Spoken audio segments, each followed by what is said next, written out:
Hey guys, it's Melissa here from melissaoatman.com. Welcome to another episode of Awaken Your Inner Awesomeness. I am so delighted you're here with me today. Today we're going to be talking about self-doubt and how do we squash self-doubt. So many of us have dreams that we wish to accomplish, and yet many of us never take that step towards accomplishing them. And you wonder, why does that happen? What keeps us from living the happiest and best version of our lives possible? And for many of us, it's self-doubt. Self-doubt creeps in and we don't feel like we have enough. We think we need to keep learning. We don't think the timing is right. I've got a news flash for you. Timing is usually always never going to be right. You're never going to feel ready for the big thing that scares you.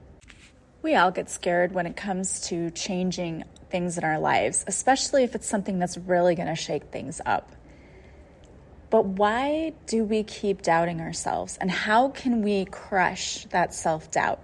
How can we move past it in order to do that next thing that really scares us? That's what I want to talk about today. If you follow me at all on my social media, you know that I do free readings for people on TikTok, Facebook, and Instagram. I do a collective reading, I channel messages, and then I also pull some cards just to give some information for what's going on. And what's been coming out a lot lately is that your dreams are still there. Keep going, you're doing fine. But some of you are getting caught up in this self-doubt. And that's the thing that's keeping you stuck. It's not that your dreams aren't on the way. It's that you're self-sabotaging by doubting your own ability. And this could be any area of your life. It's going to be different for every single person. Today, I want to talk about how do we overcome that self-doubt so that we can move on and we can do the things that really make us afraid. And I know you're probably thinking, I don't want to do the thing that makes me afraid. No, you have to. Complacency in life is so boring. When we just sit there and do the same thing over and over and over again, if you don't try anything new, how will you know what really lights your soul on fire? We cannot be afraid to move forward. We have to face our fears head on. When I approach something, if it scares me, I know that it's something I have to do. There's no way around it. I get this feeling, I'm like, okay, we've got to tackle this just for my own self to prove that I could. But how do you overcome self-doubt? Because it can be super crippling. When you doubt yourself, sometimes that's just all it takes. You completely shut down and you don't even try anymore. So today, that's what we're going to talk about. What are some ways to overcome self-doubt? How can we squash that little voice in our head that says, "Wait, who do you think you are? What do you think you're doing? You don't have what it takes to do this." We're going to silence that annoying little voice for good. Self-doubt can really hold you back. It can hold you back from taking a leap forward in your career. It can keep you from putting yourself out there in romance again. There's so many ways that self-doubt holds us back. We've made mistakes in the past, and so we tell ourselves, okay, because I made those mistakes, I can't do that again. And if I put myself out there, I'm going to end up making mistakes again, and I'm going to look stupid or I'm going to get hurt. And that's how we begin that self-sabotaging behavior. So how do we overcome that? The first thing is you need to remember that you have done so much in your life. There are already so many achievements that you have already accomplished. You may be thinking, oh, the things that I've achieved in my life are really small. But honestly, it doesn't matter. Trying to break habits in life and busting through goals that you have, that's a huge deal, no matter how small it might seem to you. So think about all of your past achievements. When you did something, and at first maybe you doubted it, but then you were able to get through it. How did that feel? You need to recognize yourself for all of your past achievements and all of the challenges that you've been able to surmount in this life, because that's a big deal. The second thing that I really want to, convey to you is the importance of not comparing yourself to others. You know, there's this expression that says comparison is the thief of joy, and that's really true. Maybe you did something and you think, well, I didn't do it as well as so-and-so. Or maybe you publish a book and then you say, well, I haven't published 5 like so-and-so. Stop doing that, because you're just your own killjoy, right? You are making yourself miserable, and there's no need for that. First of all, the universe is abundant. So just because someone else has accomplished something doesn't mean that you can't. In fact, I would take that, instead of being envious, I would take that as a sign of that person did it, so can I. Use it as a positive way to motivate you, not a way to compare yourself and put yourself down. It's really important as well to be mindful of your thinking. You know, those negative thoughts are going to creep in. They always do, especially when we think about imposter syndrome. If you have imposter syndrome, you thrive on all of those negative thoughts. But take a moment and really, really ask yourself, are these thoughts that keep coming up really true? Or are they irrational? Most of the time, the thoughts that come in over and over again, that negative loop, is all lies that we just tell ourselves. Try to take a moment and sit down and really identify the thoughts that creep in. Most of the time, we're so busy in life that we're on autopilot and we don't realize that that negative track is playing on a loop in our head, and it's what's running the show. That is why being present and mindful is so very important, because it can happen without us realizing it, and then it builds up power and speed and momentum whenever we are focused on that. And if we're trying to bust through those goals and we're trying to manifest the things we want to see in our lives, you can't focus on all of that negativity. It's just not going to work. You've got to flip the script. That begins by identifying what your script actually is. What is it that you keep telling yourself over and over again? And once you've identified that, take a moment to change your script.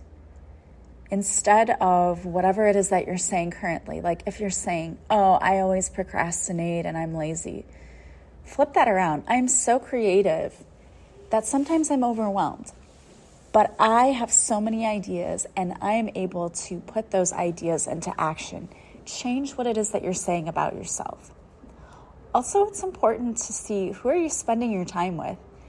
Sometimes other people are very critical of us.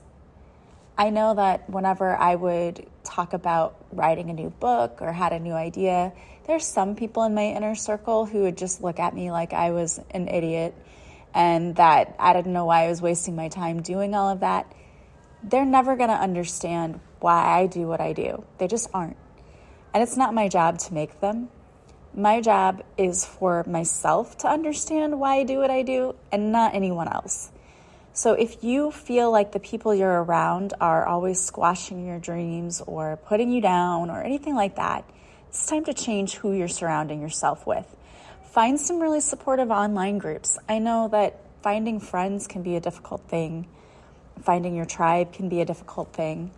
My daughter was telling me that there is, the Bumble app that was a dating app. They actually have a friend version where you can reach out and find people who share the same interests as you, and so that you can attract a friend group, which I thought was fantastic, because sometimes it's hard to make friends when you're older. And the thing is, what happens is we make our lifelong friends. And then if you've gone through a spiritual awakening, sometimes those people no longer resonate with you. And it doesn't mean they're bad people at all. It just means maybe that particular group of people isn't really supportive of what you're doing. Maybe they don't understand. And you want to find people who really support you and lift you up. So you can have your one group of friends, but you should also have people that you know you can go to who will be uplifting and who will support you. There are a lot of online groups and communities for that. You can join my Facebook groups if you want. I try to put motivating things there, and there are a lot of other people in that group who are very supportive as well. But surround yourself with people who are really supportive of you. It's also important to find validation from within. This can be a really difficult thing because I know for me personally, I spent my whole life trying to please everyone else. I tried to find validation from everyone else. But I heard a really interesting thing. One time I heard someone talking about when we praise children, we should actually say to them, now, aren't you proud of yourself? Because that puts their internal validation within. It signals to them that they need to be proud of themselves, and it allows them to validate themselves instead of trying to validate themselves through others. Instead of saying, oh, my mom's proud of me, they're saying, I'm proud of myself. And I thought that was really interesting. And of course, it's not the way I was raised. But I thought, what a great idea, because we need to feel confident and accept our strengths and understand that when we do a good job, we should feel like, yes, I am proud of myself. Like, it's okay to feel proud of ourselves. And we should be able to validate our own selves without having to look to anybody else and say, are you proud of me? But instead say, I'm proud of myself. I don't care what anybody else thinks. You are your harshest critic. And so it's really important for you to be proud of who you are and be proud of your accomplishments. It is not at all being stuck up or conceited if you're proud of who you are. We should be proud of ourselves. So treat yourself with kindness and compassion and stop trying to be so critical of yourself. Instead, look for all of the ways that you can see what you've accomplished in your life and feel pride in that. It's also important to identify, what are your values? What truly matters to you? And are the things that I'm doing, do they align with that? Because sometimes the reason we doubt ourselves is because we're just not feeling aligned with what we're doing. So if you could sit and think about what absolutely brings you joy, what could you get lost doing for hours? It's going to be different for everybody. For me personally, one of the things I can get lost for hours doing is creating those graphics for social media or creating videos, reading cards. I could do that for hours and completely lose track of time. Or be on Pinterest for hours, right? And lose track of time. That gives us a clue as to maybe what we're more aligned with. That helps us to feel more confident in ourselves if we do more things that make us feel good and make us feel aligned with what our values are. So really sit down with yourself and ask yourself, what is it that really brings me joy and happiness, and where do I feel the most aligned? Start doing more of those things. We're going to talk about this, but keeping a journal is a really good idea. I love journaling, and those of you who know me know that obviously writing is very cathartic for me, and it's very healing because I've written 2 books.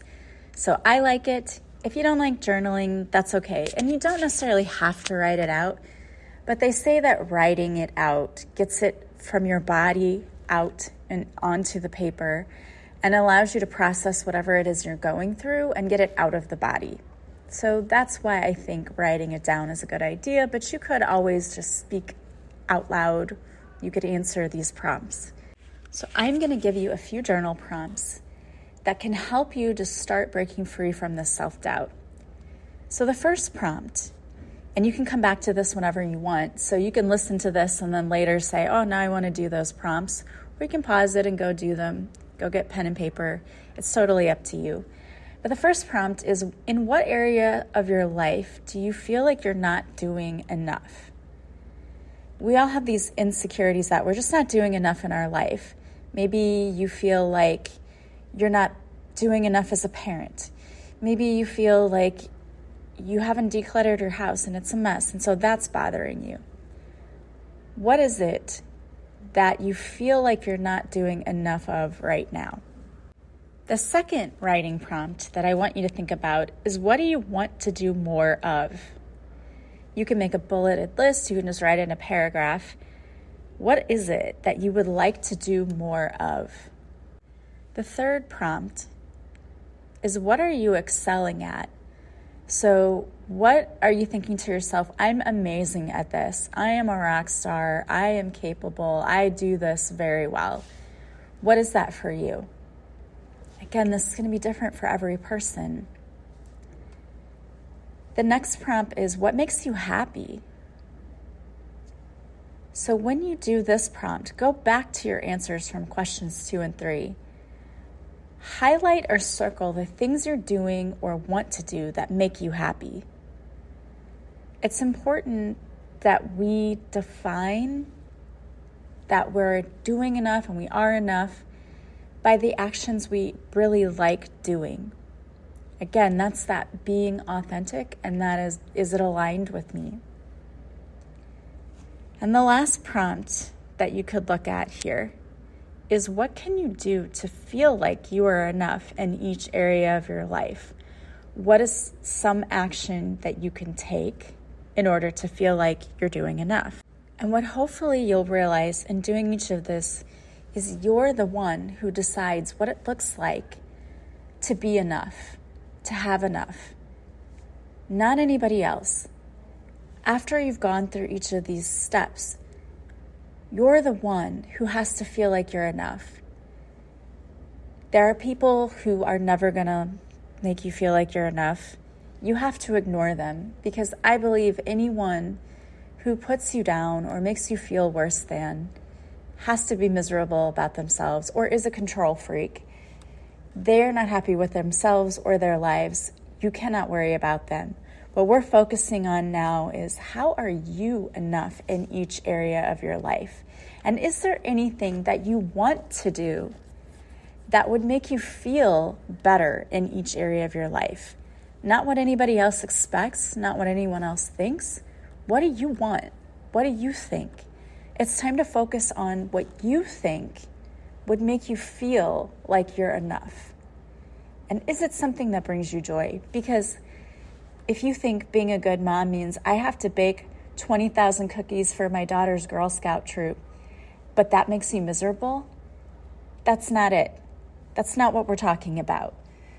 But what would make you feel better? Oh, you know what? I like going on hikes. I could volunteer to take my daughter's Girl Scout troop hiking, and that would bring me joy. Okay, then let's start with those things that you actually enjoy doing, because that feels aligned with you. And the more aligned you feel and the happier you feel doing it, the more confident you're going to feel. That's what we're looking for. That's the sweet spot, right? Feeling confident in ourselves. So something else that I really, really enjoy is using affirmations. And sometimes I will listen to affirmations that are just on a loop in a recording, and I just listen to them over and over again. And if you're one of those people, you can save this. You can come back to this particular point in the podcast, because I'm going to give you some affirmations for insecurity or self-doubt. And when you start to feel insecure, you can say these things to yourself over and over again. So the first one is, I am not my fears. In other words, my fears do not define me. So I am not my fears. I rise above my insecurities. I have the courage to be seen. This one's a biggie, because I think this is where we really struggle, is we don't feel safe to be who we are, but it is safe for me to be my authentic self. I bring light to those around me. I am safe. I am protected. I am loved. My strength is greater than any struggle. I can do hard things. I release self-criticism and choose self-love. I am worthy inside and out. I am enough just as I am. I am radiant. I am stunning. I am beautiful. I love myself fully. I am always worthy. I matter. Now, I love using affirmations. There are a lot of other tools you can use. You can do the EFT, emotional freedom technique, or tapping. Just go to YouTube and search for a tapping on self-doubt. Or you can do guided meditations. Those are great because we kind of go beyond our conscious mind to our subconscious mind. Again, you could do a YouTube search there. I have the 60-day transformational journal on my website. If you're really into the journaling and you want to take that even further, the 60-day transformational journal has a page each day for 60 days that has a prompt and a quote to get you really thinking about how to set goals, get rid of limiting beliefs that are holding you back, how to write affirmations for yourself, how to manifest your dreams, how to express what you truly want, and discover what you truly want. Most of us don't even know that. And it also offers so many other benefits because it can help you to sleep, clear your mind, get rid of anxiety, calm those racing thoughts, helps you to release negativity, could help you solve problems. So many things that journaling really does. So if you're interested in that, the 60-day transformational journal is on my website. It is under the shop page. It is $14.99, but it's a great way to continue this work in identifying, okay, what's holding me back? How can I set goals? What is it that I really want? That's why I love the journaling anyway. Also, if you're looking to work more on this self-love, I have my 10-day intensive self-love course. It is 10 days of lessons, both video and writing, and gives you tools like meditation, EFT, all of that for $14.99. It's normally $20, but I still have it on sale because I want as many people to be able to take advantage of that as possible. So that's also on my website for $14.99. Just go to melissaoatman.com, and then you're going to go to the shop page. And once you purchase either of those things, the journal is a digital download, so you can download it yourself. The online course is online, as it states, and it's yours to keep forever, but you get immediate access to it, so you can start on it right away. The important thing to remember is that you are worthy and deserving of all the beautiful things. So it's important that you take care of yourself. Do what you need to do in order to live your absolute best life because you deserve to. It's your birthright. Don't stay stuck because that's not a comfortable place to be. Growth only happens when we take that first step towards fear and we tell ourselves we're worthy and deserving of all the things. I wanted to pull a few cards for you today to give you some messages. So the first one that came out is loving all that is. And to me, this is about understanding that, no, I may not be where I want to be. I may not be exactly where I had hoped that I would be at this point, but I'm loving the journey and I'm loving the process. And if we can learn to appreciate and love where we are, where we're going is going to be amazing. But we have to enjoy the journey. That's part of it. Learning to accept and enjoy where we are in the moment, even if it's not where we want to be. The next card coming out is guidance. It's support, signs, love, direction. Your guides are lovingly trying to point you in the right direction. They are sending you signs and synchronicities, whether it's through repeating numbers or songs and lyrics and songs. You are getting the guidance. You just need to be fully present in order to recognize what they're showing you. And I think that's the most beautiful thing, is understanding that we have a team who fully supports us every day. It's amazing. You also have truth coming out. For some of you, now is the time for you to recognize, maybe you haven't been living in your truth, but the truth is about to come out. The truth is going to set you free. You have that coming out with change of mind. So I think things that once made you very happy maybe no longer do. So now is a time for reflection and deciding what is going to make you happy. What is the best thing to do for yourself? And that's where you need to put your focus. Okay? Pray about it. Trust on it. Wait for it to happen because it is going to show up in your life.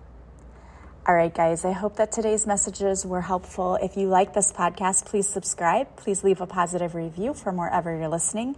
And the greatest compliment you can pay me is to share this podcast with others you think might benefit. I want to remind you that my new book, Beautiful Morning, is now available on Amazon in paperback and ebook. It's also available on audiobook, on Spotify, on Nook, on Apple Books, on Google Play, so many different places. Wherever you like to find your favorite audiobook, you'll probably find it. And also, if you're interested in any of the courses that I talked about, you can go to my website, melissaoatman.com, and go to the shop page, and there you will find everything. You can click on it to get more information about each course or online program. You can also just book a reading with me. I do one-on-one sessions with people. I do coaching sessions. All of that is also available on my website. You can purchase from my website, and I schedule individually, so you'll just email me when you've purchased it, and we'll pick a time for you that works best. All right, guys, I am sending you so much love and light. I hope you have an amazing week, and I will talk to you soon. Bye, guys.